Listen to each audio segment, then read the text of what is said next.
Good morning, everyone. Welcome back to my channel. And if you remember in the previous episode, I had promised to cover fundamental tactics and checkmate patterns in this video. So, the first fundamental tactic that we're going to dive into today is going to be the pin.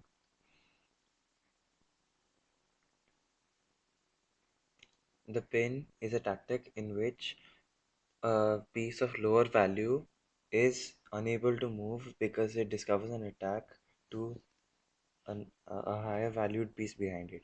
So basically, if I just move my bishop here, it pins the knight because if the knight moves, the king is under check, which means the king is under attack. So if I can make use of a pin and take pieces as I wish. Moving forward, we're gonna do the same thing with the rook over here. We're gonna pin the rook. The rook is gonna be under attack. It cannot move because the king will be exposed to a check. So I'm gonna do the same things and capture the bishop. Now this is more interesting because it doesn't involve the king. It involves a piece of higher value. If I just move this, it's probably gonna move away or something, and then we're gonna capture the queen, or the queen is gonna move somewhere, and then we can capture this bishop. Basically, yeah. Now the thing is, the knight is already under pin here from the uh, rook. The king is behind the knight, so it cannot move. So if it's already pinned, what are we supposed to do here? We can attack the knight. We can attack the knight over here. The king all has to move because there's not much you can do here. Take with this. Easy. Now what are we gonna pin here?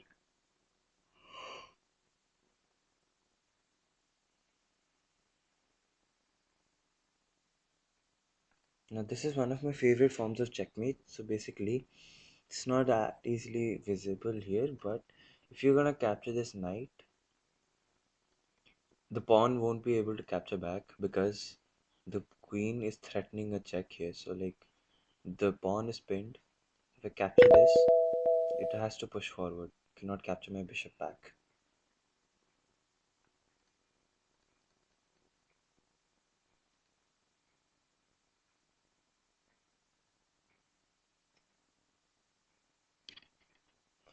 Now here, it's a very interesting position honestly. If I could just let's take a hint here.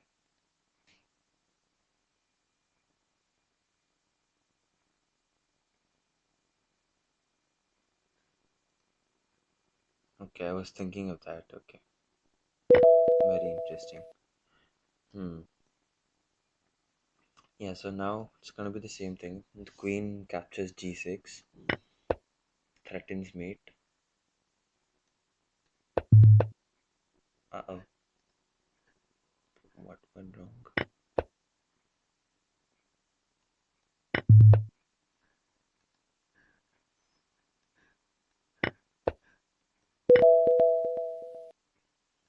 Okay, I think we're done with the pin over here. Let's move on to the next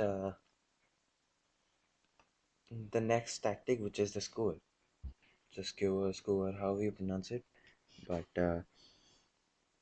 yeah, the skewer is when you attack two pieces in one go. It happens mostly using a bishop or a rook or a queen. Other pieces such as the knight or a king cannot do a skewer attack. Basically, if I move my bishop here, both of these pieces are under attack right now. One of them has to move away, which is the queen, and the other gets captured. So that is the main idea of the skewer. You attack two pieces at once, force one other to move away, and then you capture the other one. However, you're going to have to keep in mind that when you attempt a skewer, you uh, have to make sure the pieces you're attacking are more valuable than yours because Otherwise, the exchanges of no value.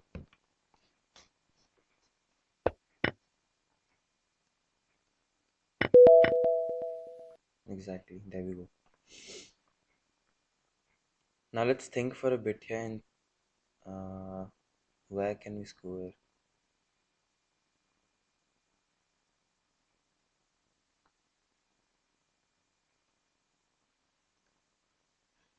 Let's take a hint.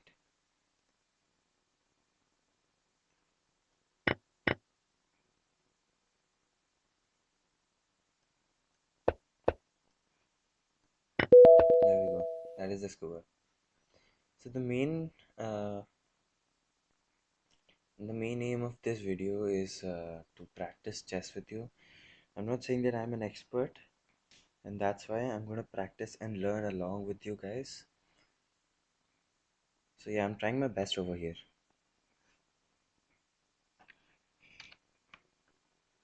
So over here, it's the same basic thing. You're gonna put the king under check. It's gonna move away, discovering an attack to the queen over here.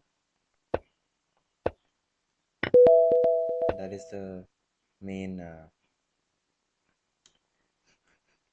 Well, that's the score. I think you've learned the score well. Let's move on to the fork, also known as the double attack.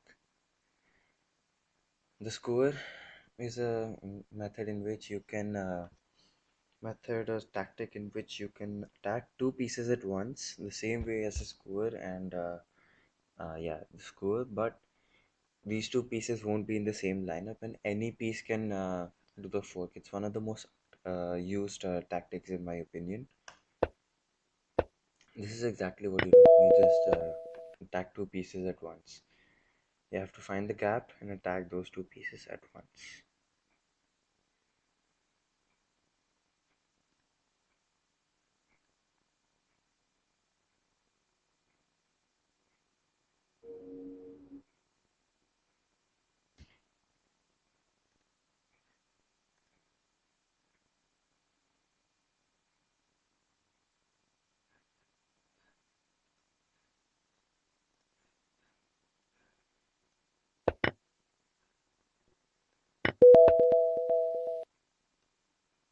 Mm, okay. Okay, so that was a rare, complicated first position, but I'm gonna show you how a pawn can fork right now.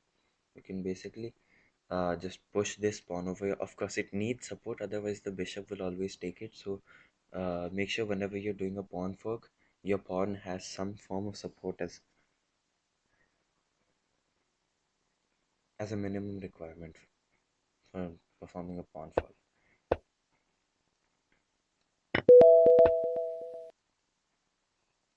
Yes, right now this is also going to be a pawn fork. The queen is supporting the pawn, so it will just move ahead. Queen capture. Now this is the rook fork. Rook forks are the most useful things in end games. So basically, you can see this position itself is an end game.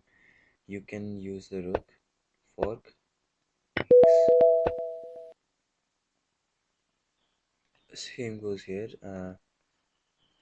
You can try this with a bishop as well in an endgame or in any phase of the game, honestly, but it works best in endgames when there's a lot of free space for the pieces to move around. You can see in if you move a bishop to c5, it puts the king in check and the rook under attack. So of course, naturally, the king has to move away, and then we can take this bishop over here. I think you have learned the bishop fork as well, so let's move on to the queen fork. Queen fork is basically just like this. You can move here. It's the same principle as the rook and bishop fork.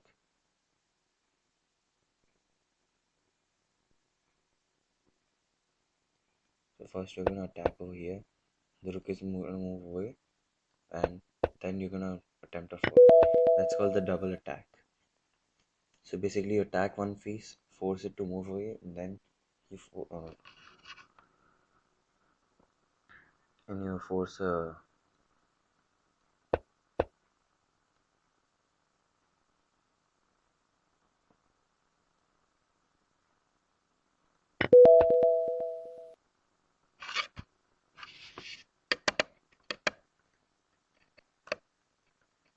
What do you think might be the fork over here?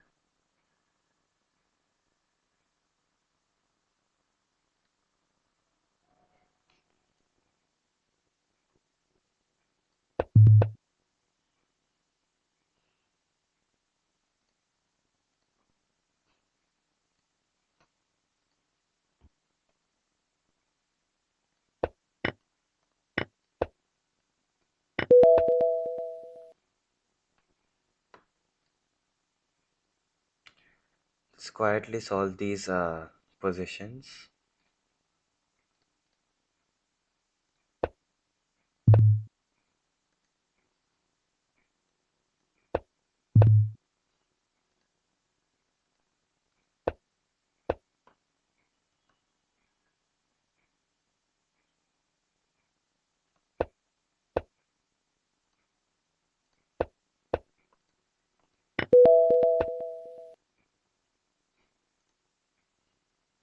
Okay, so I think we're done with the fork over here. Let's move on to discovered attacks. Another very underrated piece of chess tactics. So basically, the principle of discovered attack is, let's say you have this sort of setup over here where you have one piece, you have another attacking piece behind it which controls that particular file or row or whatever there is. You have a piece blocking that file of your own over there.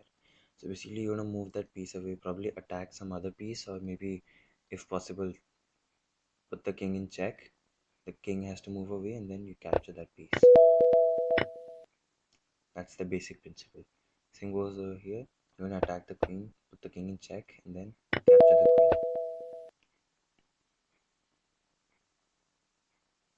Same goes over here as well. I'm gonna attack this rook with my pawn, and the other rook is automatically under attack. I'm gonna capture that rook. This rook captures your pawn. Easy. Same goes over here. If I attack this queen, oh,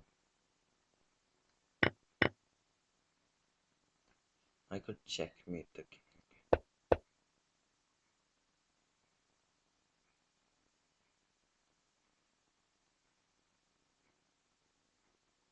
How am I gonna checkmate this person?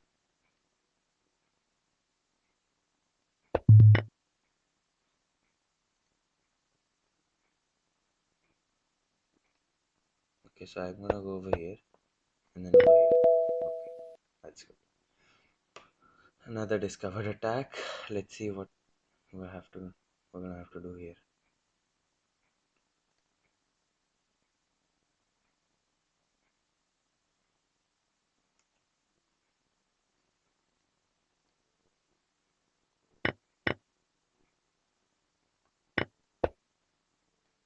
Okay, this was a complicated one.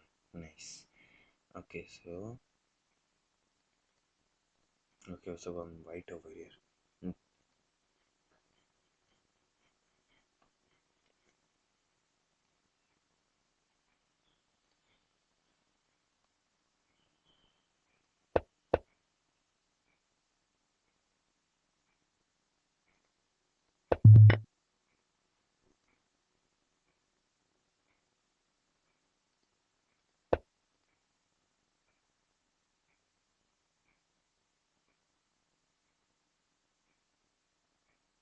So we're gonna just move this away, but okay. What am I supposed to do here? Okay, that's what I'm supposed to do. फिर इसके बाद क्या करना है?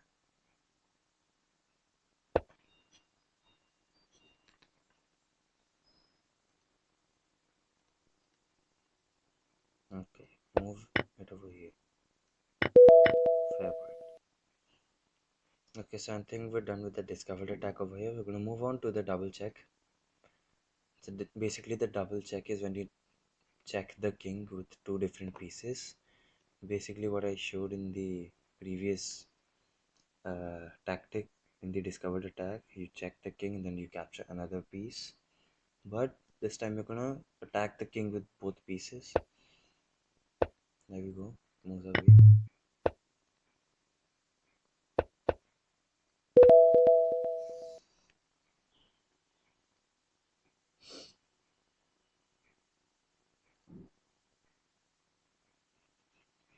This is a very complicated position. I don't know what to do here.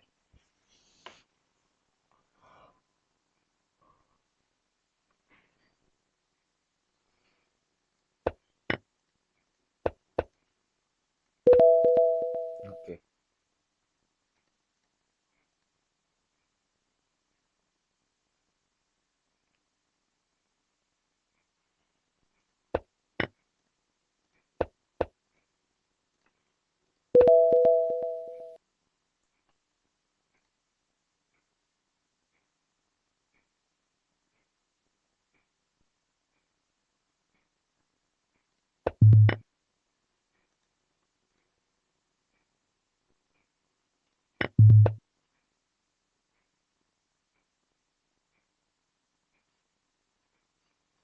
Okay, let's retry this one last time and then we're gonna move on to the next tactic.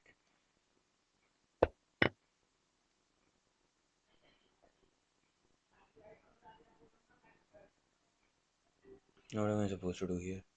Oh, okay. And then what?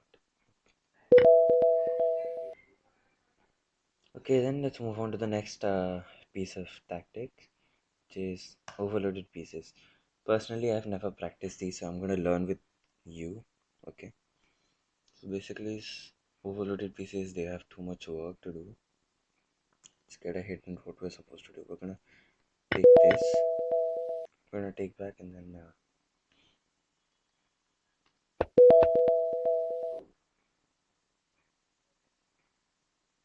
okay. What are we gonna do here?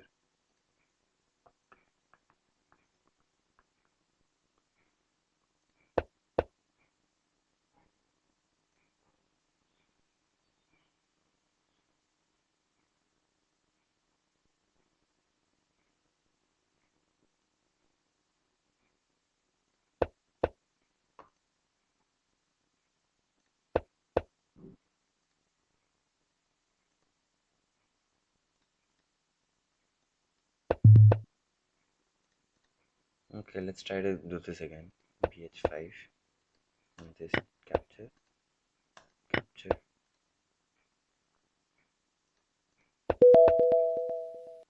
Okay, there we go. Hmm.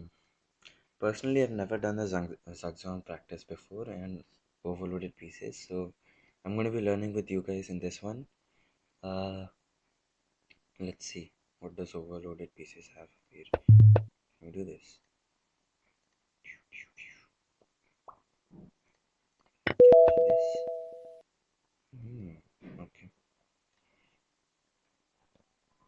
So basically, from whatever I've understood, overloaded pieces is we're gonna exploit a piece that looks overloaded, like let's say this one over here, or maybe this one.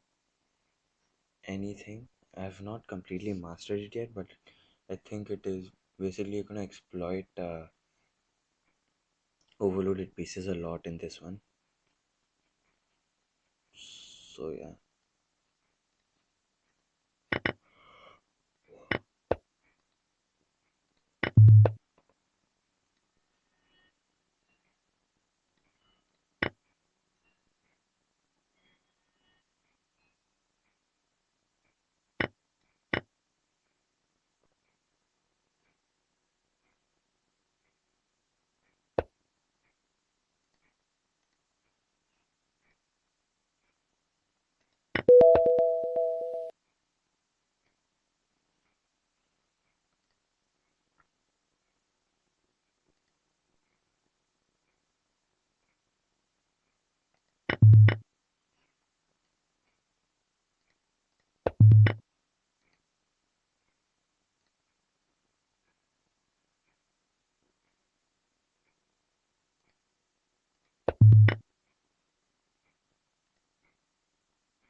And this is sort of difficult. What if I just capture? Oh, how is this a good move? No.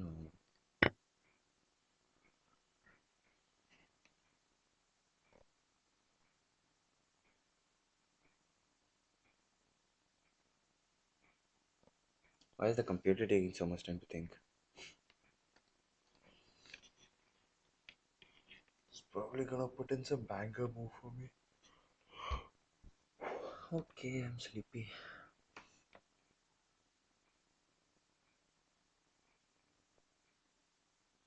Oh, this game was between Gary Kasparov and Anatoly Karpov. Very interesting. Why is the computer thinking so much? I'm gonna reload this page over here.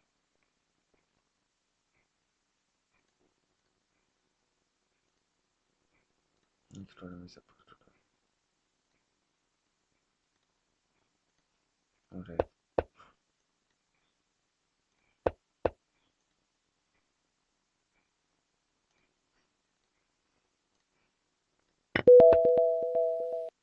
Yep, that's basically it for overloaded pieces. Let's try and move on to Zushin Zang. Oh, Zagzong is different. Zushin Zag. Okay, so basically, Zushin Zag or Intermezzo is an intermediate move or just in between move. It's all the same thing. It's very common tactic that you need to know because it happens in almost chess games. A Zushin Zag is when a player, instead of making the expected move, often a recapture, plays another move that makes an immediate threat that the opponent must answer before playing the original expected move. In this Savielli Tarkova and Jose Raul Capablanca game from 1924, Tatakawa played BX-B8 instead of recapturing immediately with RX-B8. Can you find a better move that makes a strong threat? Hmm.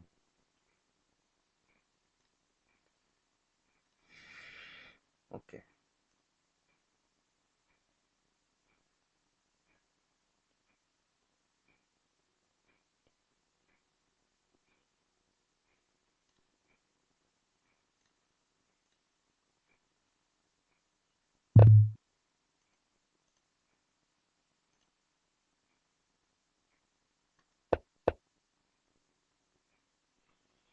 Hmm. ND5. And then what? Let's take another hint. Capture then. Okay. Oh, okay. Now I get it. Positions. Okay. Basically. Okay. Yeah. Got it. Instead of capturing back, we're gonna make a move that poses an immediate threat, and then we're gonna recapture.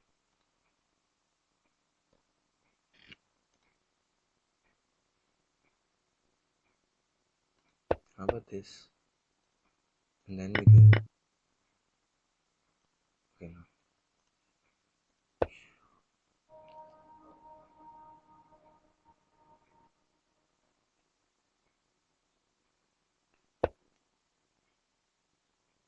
Okay. How are we gonna move now?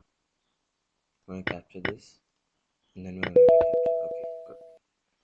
So that's that. Now let's move on. Okay. We can do the revisions out later. I think that's it for this video. I think it's getting too long.